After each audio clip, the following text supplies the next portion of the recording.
Donc, toujours dans l'importation, qu'est-ce qu'on a encore à dire? Ben, on va parler quand même ici du menu. Soit vous pouvez l'avoir en gris, soit vous pouvez l'avoir en grand. On reclique sur la grille.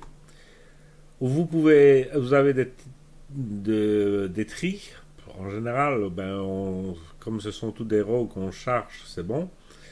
Maintenant, si vous avez des JPEG, etc., qui sont avec le RAW, parce que parfois on peut shooter RAW JPEG, il est possible ici de ne voir que les RAW ou que les JPEG.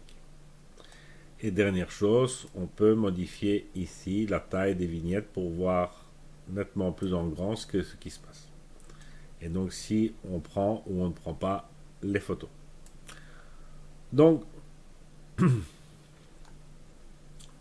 voilà. Ensuite, si on y veut absolument utiliser copier, etc., pouvez définir un sous-dossier, dans quel sous-dossier il est mis, où vous allez sauver les photos, etc., etc., etc. Donc, ça, c'est une solution, je vais dire, pour si vous ne voulez pas faire comme je l'ai dit, c'est de passer ici par ces organisés, par date, etc.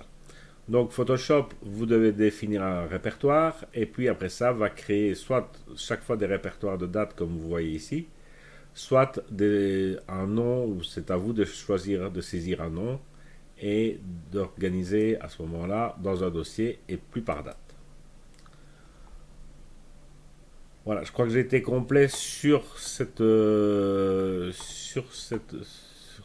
partie de charger les photos, mais qui est pratiquement l'étape essentielle parce que sans photo, évidemment, il n'y a pas moyen de faire fonctionner Lightroom.